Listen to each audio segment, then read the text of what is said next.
of social media and the gross interconnection between the real world and the land of the World Wide Web, there is an endless slew of people that you can interact with. It's become even easier to come across interesting or unusual people that you might not have known existed otherwise, thanks to the fact that most people have access to the internet. Because of this, there are plenty of strange souls that pop up online, like blips on a radar, making themselves known and eventually amassing a following. Every city has their own handful of oddballs that don't exactly align with the standard criteria of other citizens in the area. They're not exactly normal, and for obvious reasons. This can range from mental health problems, drug addiction, to disabilities introduced by trauma, and so many other factors. More often than not, you'll find someone outside of a 7-Eleven babbling about the deeper workings of the universe while a needle hangs out of their arm. These upstanding members of society often get ignored and disregarded, leaving their bizarre thought processes shrouded in mystery. However, in the age of the internet where seemingly everybody has a cell phone, these types have been gradually reintegrating with society in their own way, oftentimes using their respective social media pages as a means to talk about what was really on their mind. There's a particular person online that has taken to talking about his unique out-of-body experiences, or rather, how God enters his body like a body his own size. Whatever that means exactly is still up to interpretation, but this person has accumulated a sizable cult following within the last 10 years or so due to his unusual rhetoric. Residents of Indianapolis have taken note of him, often referring to him by his full legal name when discussing him online, sharing their experiences of witnessing him out in the wild. His lavishly decorated van catches the attention of any and all bystanders, and he has a really profound way of making himself known. While yes, the state of Indiana isn't a stranger to housing crazies and crackheads, very few have been as notorious as the person we're going to be talking about today. This is the story of Bob Hickman, or at least what I could find during my extensive research in the truly backwards world that he's found himself in. We're going to very carefully break down various points of information regarding his life, alongside his recollections of his past experiences. Keep in mind, this man is obviously very mentally ill, but he does not appear to be dangerous. Please don't go and mess with him after watching this. He's harmless and just seems to beat his drum to his own rhythm. In the early 2010s, and in some isolated periods before that, people around the Indianapolis area started to receive unusual text messages from a random Indiana-based number, informing them of the various oddities of the world that we all share. These SMSs were initially disregarded because most people were used to the concept of spam messages, but they just didn't stop. Their contents varied, and it generally focused on a single phrase: God entered into my body, like a body my same size, like me floating into you or you floating into me. It's not uncommon to encounter eccentric people that are weirdly obsessed with religion. It seems to be a routine trait for people in the United States to have. But the intensity and frequency of these messages certainly set these texts apart from something you might hear from your friendly drunken neighborhood bum and sex offender. In some extreme cases, people outside of the Indianapolis area were getting pinged by the same person, going as far as to the state of Georgia. People began reporting online about receiving backwards, often incomprehensible messages from an Indiana-based number, all with the same underlying themes, again and again and again. The phrase "God entered into my body" had quickly become a strangely alluring statement that people wanted to know more about. What did it mean? Was it a threat? Were they attempting to reach out for help? What if it was some kind of prank being pulled by kids with a burner phone? This quickly became a shared mystery among internet users that had received a foreboding text, or the curious passerby that happened to stumble upon this developing story. People took to Reddit to try to decipher what the deeper meaning behind the statement was. There was the off chance that perhaps the sender was trying to communicate some kind of sexual message. It's almost safe to assume that a creepy person might just be some kind of sex fiend, and the chosen method to reach out wasn't exactly the most conventional, nor did it instill a lot of good faith for the person behind it. It would seem that the person behind this was making an effort to reach as many people as possible, alongside just button mashing until they got their ideas out there. It wouldn't be long until other people from the same city began sharing stories about seeing something sporting the same language as the SMSs that had been received before. A motor vehicle covered in this writing was popping up around town, stopping at speedways, and generally just moseying around the area, making itself known to the greater populace. This vehicle had the words "God entered into my body" poorly painted across the sides, the hood, the top, the whole deal. It was spotted in various neighborhoods around the city, with people posting photos of it and asking what the story behind the ride might just be. It didn't take long for people to start cross-referencing things, discovering that the vehicle was decked out in the same exact writings as the aforementioned telecommunications. This was miraculous because now there was finally a bit of evidence that linked those strange text messages to an actual physical object. Others were quick to note that they recognized the vehicle and had seen it around town, commenting that it was oftentimes stationed in the parking lots outside of gas stations, libraries, food banks, and department stores. Others, however, tried to suggest that perhaps the van was owned by a resident kitty diddler that did a really bad job at attracting their prey. Either way, this vehicle was becoming a hot topic, and people truly wanted to get to the bottom of this story. It wasn't much longer until some seasoned Hoosiers recognized the van and shared accounts of interacting with the person behind the wheel. The stories that did come out about the person, who was still yet to be properly identified at this point, weren't necessarily bad. People described the person as a bit timid, certainly off-putting, but ultimately harmless. He seemed like nothing more than a possibly homeless person that was unfortunately riddled with unchecked mental illness, and their interactions with him were at least 10 years prior to this point, meaning that he had been earning a reputation for himself for quite a while before the wider internet had finally started to take notice. Despite the first-hand accounts of this individual describing him as a well-meaning but unfortunately very ill person, other people felt that he could potentially be a danger because he's so detached from reality. You know, despite there being no clear indication that the person in question had any intention of hurting anybody. The captivated cult following of this hidden identity continued to scour the internet for clues or a bit of tangible evidence that finally revealed who the owner of the vehicle was, and who might have sent those text messages that caused this frenzy in the first place. All involved were searching up and down, between web pages and Indiana-specific forums, anywhere that might just have the chance to reveal the wacky person that was living their best life on the fringe of society.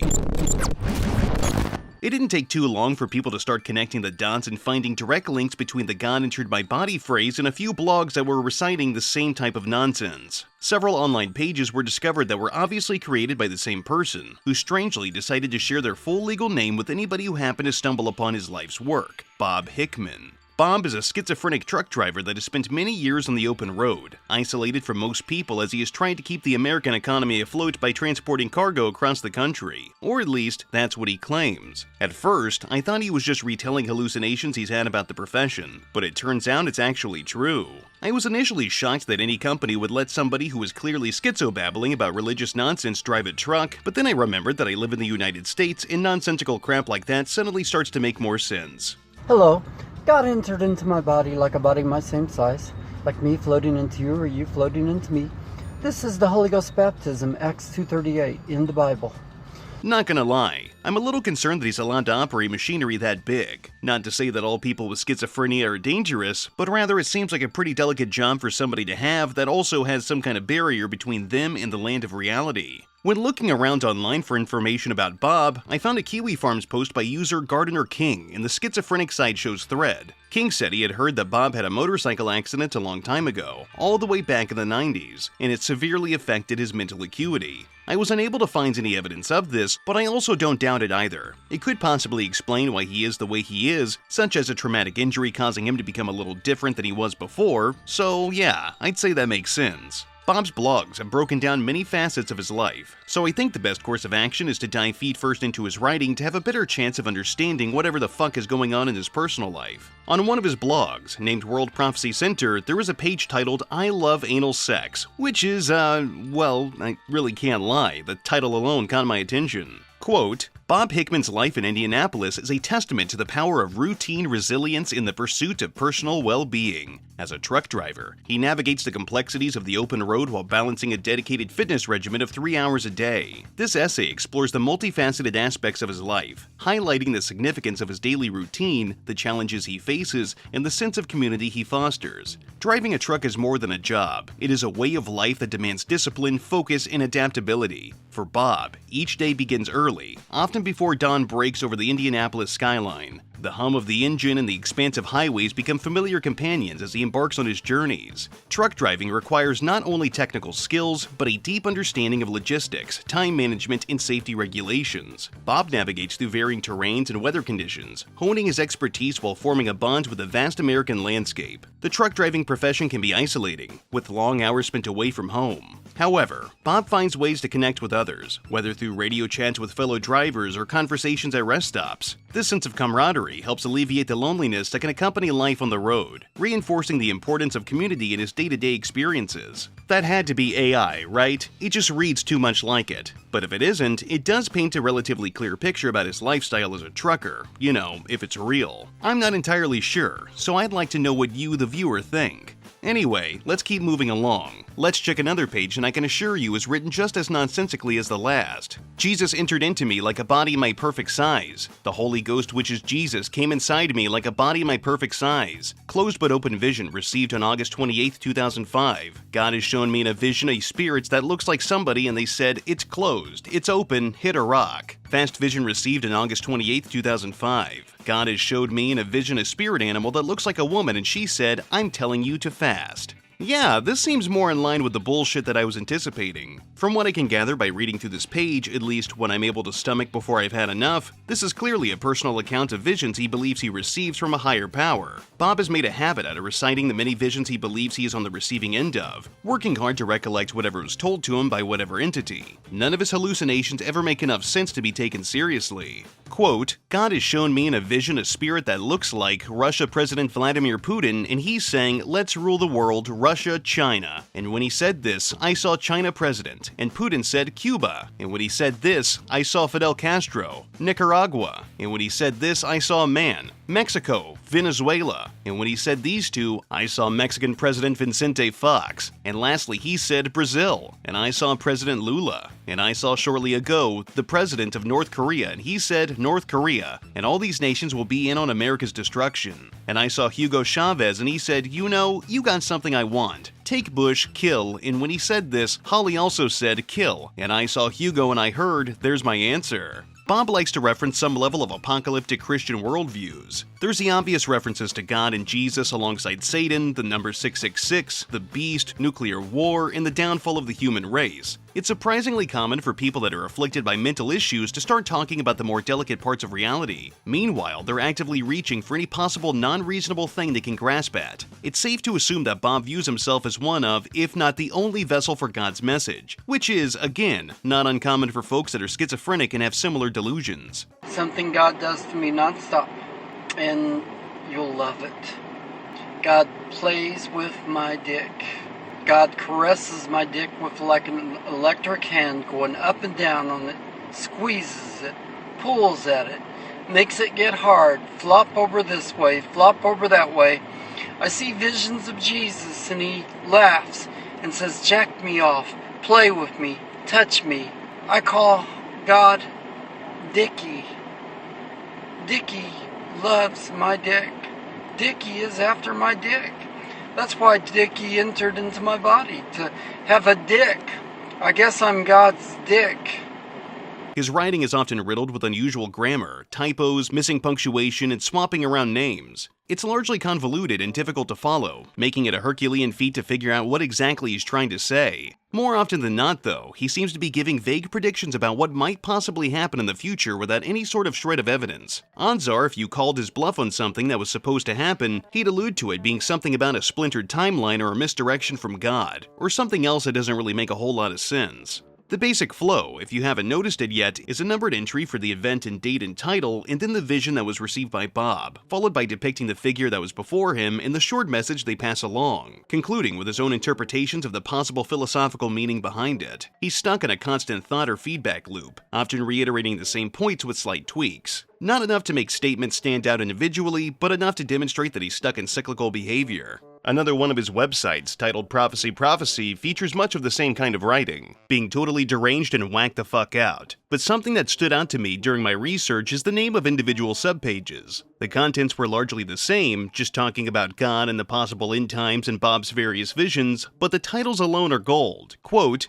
"Anal Sexy Rules. God will give sex dreams to people. You are sexy to God. God plays with Bobby Hickman's dick. God wanted a sexy body to enter. Bob Hickman's dick is in trouble with God wanting it so bad." The obvious implication that God is hypersexual is apparent from the get-go, and we can notice that Bob mentions his body quite a bit during his writing alongside all the usual sexual talk. This has led many to believe that his whole agenda, the thing he keeps pushing, all comes down to his own sexualization of his own body. On another one of his blogs, titled IJIJAADFAFAS, really good name by the way, he features a lot of the same shit but in Polish instead of English. The blog itself also features many naked photos of Bob, who made a clear effort to show off how shapely his butt is. Now, I'm not gay, but it's hard not to notice that he's got a shelf ass. He seems to pride himself on the curvature of his posterior. Perhaps the entering into his body thing is some kind of allegory for butt sex, but I don't know. Either way, Bob's trail had finally been found and people began to carefully examine the things that he was posting online, even if they were having a hard time trying to figure out what the fuck he was even saying.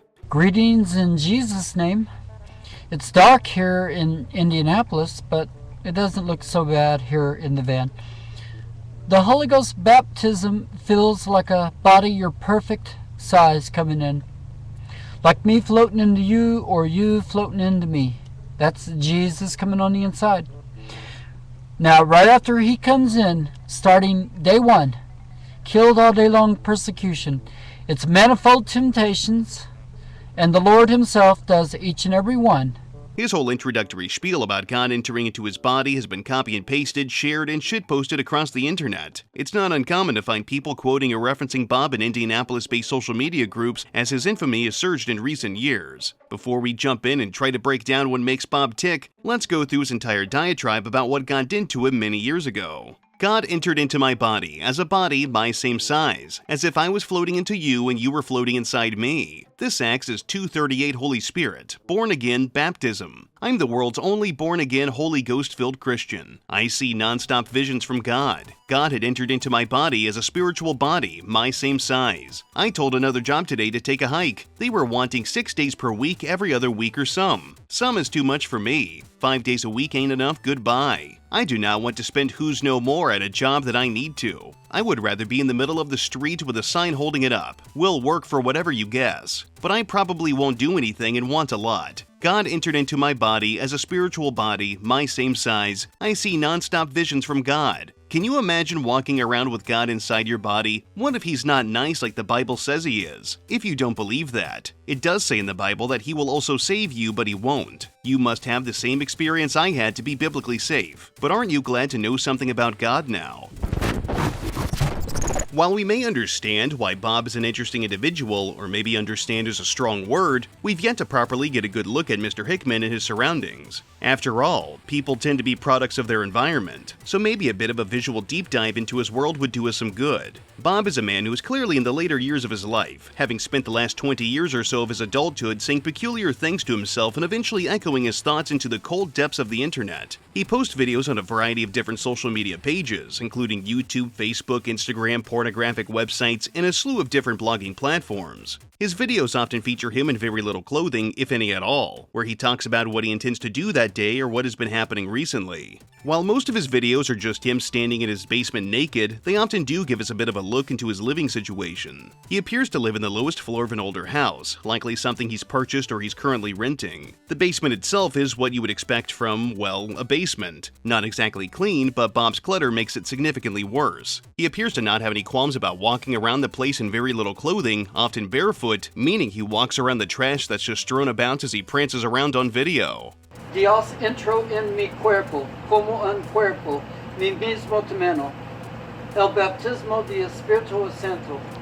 Sí, Dios entró en mi cuerpo, como un cuerpo, mi mismo temeno. His vehicles, which have changed a few times during his many misadventures through Indiana, are always filled with trash and covered in the usual expected writing that he's known for. You'll never see Bob recording himself at a place that's clean or tidy. It could probably be argued that both his home and his transport are mirrors of what is going on in his mind. The trash and clutter are likely subconscious representations of his scattered thought process. Now, I'm getting all philosophical and shit, and I'm certainly not qualified to do so, and that doesn't make me much better than him. But still, it's food for thought. In this video, I'm going to challenge each and every one of you to come along this journey with me to explore the promises of God. In the Bible, it contains many promises that God made. God made promises to civilizations as they were being developed and born, and as they went along. And He made many promises to people that weren't born yet, like you and me. And what we're going to do is we're going to go through some of these promises And we're going to see if these promises are kept. In late 2021, Bob gained even more notoriety once he started paying for YouTube advertisements. For whatever reason, Mr. Hickman was compelled to spend some of his hard-earned cash on an advertising campaign so as to spread the message about the things that God had done to him. If you somehow haven't gathered it at this point, Bob frames God as a villain of sorts, as if the floating into him thing wasn't consensual and left him with some kind of traumatic damage. I could be wrong, but I'm pretty sure this was what really put him on the map for the most part for his followers. While he may have had some kind of cult status before, this advertisement propelled him far beyond anything he could have expected. The video itself is largely unremarkable, mainly featuring him sitting atop his signature Oasis minivan. His van is interesting because he's described it as a specific piece of machinery that holds spiritual significance, arguably being the most valuable tool for proving the existence of God's power. Ezekiel said, "And the Spirit entered into me," like it says in my van. The very next event that happened was God appeared and said, "I'm going to send your wife a stroke." She died that night. Isaac, the Bible, God said in the Bible he was pleased with Isaac. But the angel of the Lord appeared to Isaac and said that he was going to fight against him all night. Bob appears to live a relatively isolated life. This isn't too entirely unheard of for some people in the modern age, as we've seen a gradual shift toward more people, at least in the Western world, becoming more introverted and hiding out in their respective hovels. For people like Bob, who tend to be stuck ruminating with their own delusions, the safety of home likely provides him with the opportunities to safely see his visions and reach out to the outside world through his various social media pages. Despite his clear disconnect with reality and the people he likely encounters during his day-to-day ordeals, he does have a close friend named Amber. She appears in his videos quite often, and the two seem to be quite close. While I'm unsure if he's giving her the meat, it does appear that they're both extremely comfortable with each other. She's able to bring out emotions in him that we don't normally get to see when he's doing his little turn on the catwalk in his birthday suit. It's time for Facebook Live. I've got with me the Facebook star, Amber. She is Amber Stein. Anyway, you make me feel like dancing. I was singing AC/DC with Amber today. What to do? No, that's balls to the walls. Anyway, Amber is out and free and ready to be Amber. Much like Bob, Amber shows some level of mental illness. I'm certainly not qualified to diagnose anybody, but if I had to guess, it appears that she has some kind of affinity for drugs. Bob could also possibly be partaking in the party substance himself, which likely makes him even more loopy than usual. I'm sure anything that could make him have an even bigger disconnect with the real world could only make him more interesting. That being said, I've yet to see any clear smoking gun evidence of Bob doing anything like smoking crystal meth. His teeth look more or less fine, at least from what we can see from the limited angles in his videos, and there doesn't appear to be any kind of lip burns or scars either. This doesn't necessarily mean that he isn't doing something, but rather he's not doing anything terribly obvious. Anyway, Amber has been seen going on little voyages with Bob, either to go to the gas station to top off a 4-day-old 32-ounce soda, or maybe grab a carton of cigarettes and some pretzel pizza combos. But either way, she's his sidekick. She likely engages in his more mystical and fantastical elements whenever the camera isn't rolling. Between the two of them, however, Bob seems to be the one that controls the relationship dynamic. He's the one calling the shots. He goes somewhere, she follows. Hell, given the fact that a good majority of the things he shared online are somehow sexual in nature, I have little to no doubt that he's roped her into whatever weird fetish thing that he's been indulging himself with. According to what Bob has posted about her, she brings monetary funds to the household as well, driving vans to make money. It's entirely possible, I'm not really sure, because I'm just drawing conclusions based on the nonsensical rhetoric of a very mentally ill man. Maybe he was referring to her driving around one of his scribbled up vans. But anyway, I have to call the efficiency of Bob and Amber as vehicle drivers into question because, well, they seem nice, but I don't think possible tweakers should be operating machinery like that. But at the same time, what's the point of driving around town if there's not the slight risk that some schizophrenic guy that isn't wearing pants can just run into your vehicle and kill you and your family? That kind of adds a little extra excitement. At least I think so. Amber is a van driving woman. What is? Oh, it's a vape.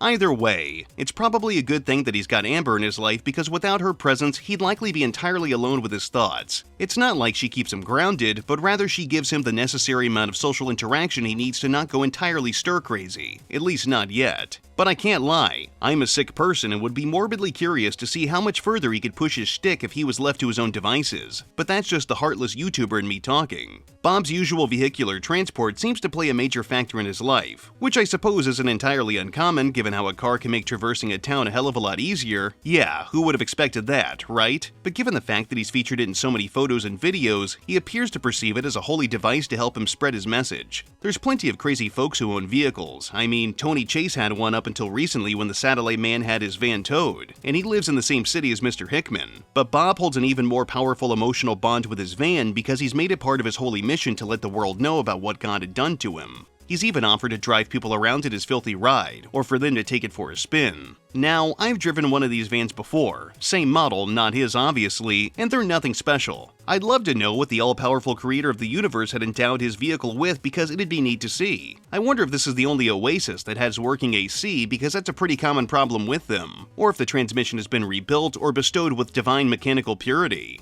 This is the most popular van in the world, and yes, it describes something that happened in my life between me and God. This is a fun van to drive. It's got a 4-cylinder engine and it is roaming all over Indianapolis, Indiana. And if you want to go for a ride in this van, you are very welcome. All you have to do is click on links and find my email address and give me a caller. Is that the best way to say that? Anyway, this is the God Entered My Body van. It's a Nissan Oasis, period. I used to drive a Honda Odyssey, but now I've got its brother. This is made by Honda, but it's still a pretty neat ride. Thank you. My name is Bob Hickman. Today is 8/21/2020. A noticeable amount of his videos are recorded at gas stations for a variety of reasons. He rarely gives any justification for this, outside of needing to refuel his van for his treks across the fine state of Indiana. He'll often record himself in his ride while fuel is pumped into his tank, or he'll start recording himself after evacuating his bladder and bowels in the truck stop bathroom. God is everywhere at the same time except inside of living creatures. So that means that God that is everywhere was all around my body. My body was walking through his. He was surrounding me on the outside. So when the day came that I met his conditions, that body that was on the outside of me came inside me. So try to imagine, if you can, a body that is all around me, that is basically up against me, coming into me. That's what it felt like.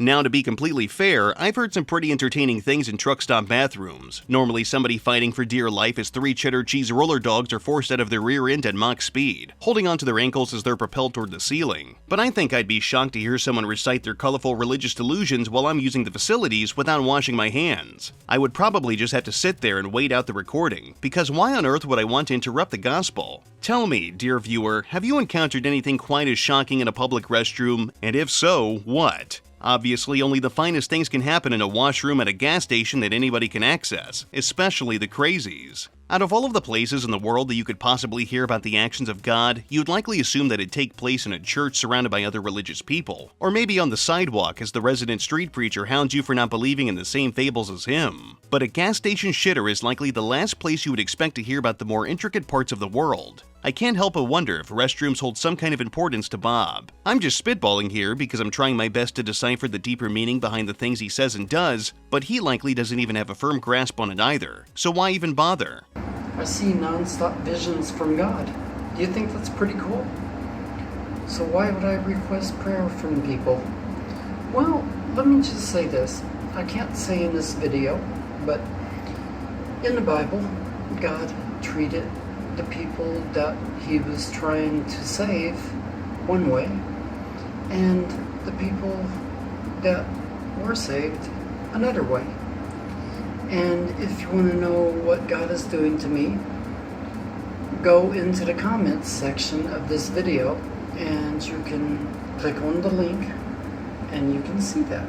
the more I look into this, the more I find that bathrooms are another safe space for him. Much like his basement, he feels as though he can let his guard down and speak his mind about the thoughts that are loosely floating around in his noggin. For example, there's a video of him where he's explaining the happenings of that time Alec Baldwin shot some guy. You remember that, right? I barely did. Bob's recollections of that event brought it all back to the center of my mind. Yeah, I suppose it really shouldn't matter to anybody, but if nothing else, we can at least appreciate that he uses his divine visions to break down the more complicated parts of reality. If not for him, I never would have even thought about that whole debacle ever again because it was stupid and didn't really matter to anybody, and those that claim that they care just wanted to look important. I mean, really, let's be honest. It is 1/21/2022. Sorry. We all are familiar with what happened to Alec Baldwin. He was filming and producing on the movie set of Rust, and well, I think what he did was he aimed his gun at people like we did when we were kids. Boom, boom, like a cap gun. He wasn't expecting anything to happen, but something did. 2 people died. Let's ask God how this will end. Lord, how will Alec Baldwin end up? I see the Lord going like this. Just words, Lord. Tell him I heard a word of the Lord. Alec Baldwin will get no prison time. He will just get probation and a big fine. And have to pay all fees. It will cost him almost $500 million. Then I saw the Lord shows that Philip, please forward this to Alec Baldwin. And he's always been a favorite of mine. Not a favorite, but at least we like him, don't we? This is also a relatively small point, but Bob has claimed that his birthday is October 31st, Halloween. This holds some kind of emotional weight in his life, as some of the AI-generated images he's posted to his pages have included jack-o'-lanterns and pumpkins. Oh, and sometimes his basement just has plastic Halloween decorations visible. If you look closely in certain videos, assuming the correct direction to see it, you'll notice a collection of plastic jack-o'-lanterns. If I had to put my years of internet anthropology to the test, I'd have to assume that the pagan roots of the holiday probably resonate with him on a personal level. There's a pretty good chance that he views it as some kind of religious ceremony that God or Satan have strong opinions of. I was born on Halloween. Anyway, the Bible says that God gives good and evil. And I'll give you some examples of the evil that God gave to his servants. God called Job perfect. Perfect Job said, the arrows of the Almighty are against me. Why would God come against his perfect servant? Job said, well, here's what happened to Job. God sent thieves to steal his stuff. Job laid in his yard and fasted for 7 days. God repented of his evil. Then God sent a storm that killed his family. Once again, Job laid in the yard 7 days, and God repented of his evil. And the last week, God covered Job's body with boils. And once again, Job laid in the yard 7 days and fasted. And here's what Job said when God appeared. Job said, thou fill my face full of wrinkles, thou terrify me in dreams. That means God was ripping his face and appearing in his dreams and attacking him. It's interesting how his theological and philosophical views are all over the place. Sure, the guy is nuttier than squirrel shit, but it's an interesting worldview nonetheless. While you or I might see a dimly lit and filthy basement, Bob sees the Holy Ghost and the meaning of life. Based on what I've presented so far, I think it's clear that Bob is just a man that is riddled with mental illness who happened to find a way to reach out to the mundane outside world and inform those who would listen about the things that he personally believes are happening and going to happen. You could certainly write him off as that and try not to understand him any further, but I think that's far less enjoyable than trying to rationalize the irrational. As such, I think it'd be worth our time to attempt to figure out what exactly he means by the whole God entered into my body stuff. So let's give that a whirl, shall we? Okay, so let's attempt to break this down. I've tried to figure out what exactly he means by God entered into his body, and I think I've possibly gotten some kind of grasp on it. I believe the God entering into his body statement is his way of saying that God has given him some kind of divine ability. As we've already discussed, Bob is under the impression that he sees visions from God several times a day, false sensory perceptions. Some people who hallucinate also experience more than visual stuff, as said events can also trigger other senses like hearing, smell, and taste. There's a wide variety of reasons that this can happen, the most glaring of course being unmedicated mental illness, drug abuse, and in some cases sleep deprivation or injury. It's certainly not out of the realm of possibility that all of the causes I mentioned are factors in Bob's case. It's undeniable that there's something going on with him that is out of his direct control, and judging by his girlfriend or life partner or whatever, she does drugs and it's possible he does them as well, like we've discussed. He's also a truck driver, so there's a chance that his erratic sleep schedule could be causing him issues. Disturbances like that can really throw someone off. Either way, Mr. Hickman is in quite the pickle for his mental well-being, and it doesn't appear that he's going to be doing any kind of course correcting anytime soon, if ever. But that's just fine.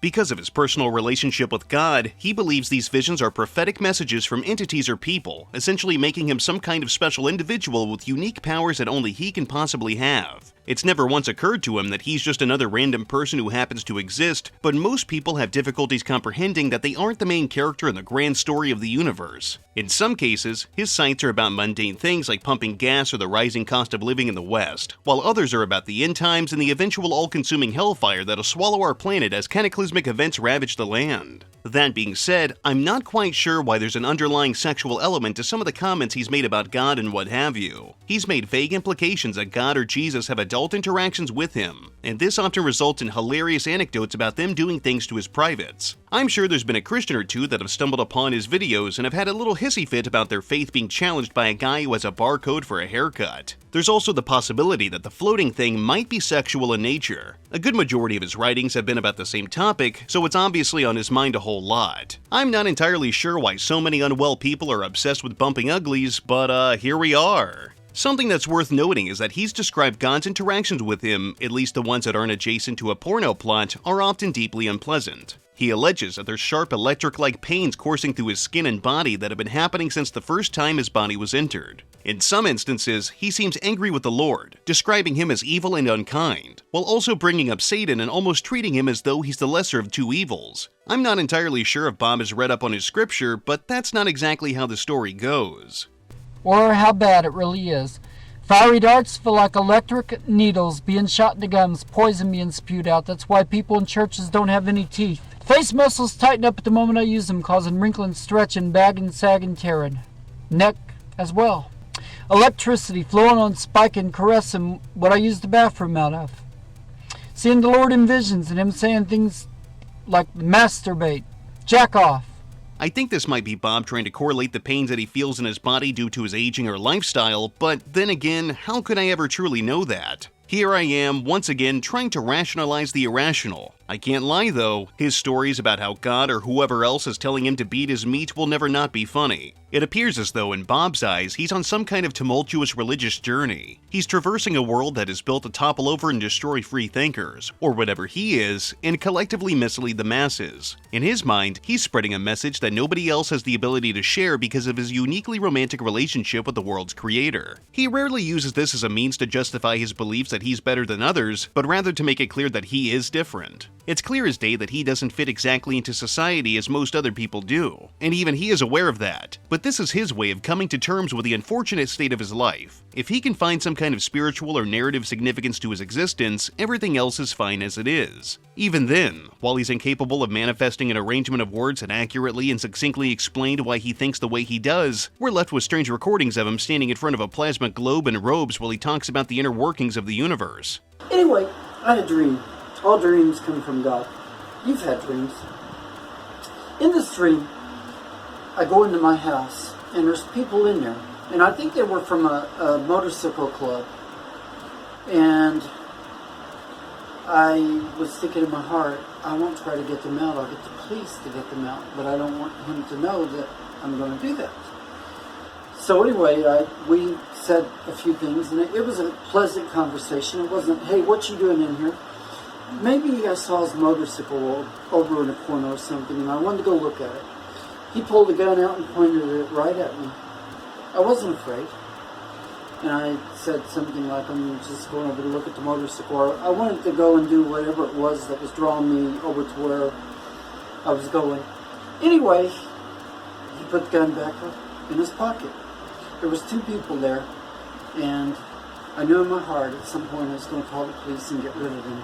He's also self-published a few books over the years, detailing whatever the hell is going on in his brain to the best of his ability. But from everything I've seen, it largely just mirrors the rest of his writing that we've already become well acquainted with. I didn't bother to read the books because I highly doubt I'd get any new insight that'd be more substantial than anything else I could find online. Not to mention there's probably some pretty extensive use of artificial intelligence. Bob has uploaded a video where he pushes the idea that it's possible to write an entire book in one night. I suppose it is technically possible if you're incredibly proficient at writing and don't encounter any kind of blocks or hurdles, and even more so in the modern age if you're lazy and use AI to do the work, but I have to call his ability to write into question. He stated that his method involves him using voice-to-text recording on his phone, and then he later uploads that onto Amazon. I can only imagine how that's negatively impacted the quality of his work, assuming that it wasn't already just a garbled mess.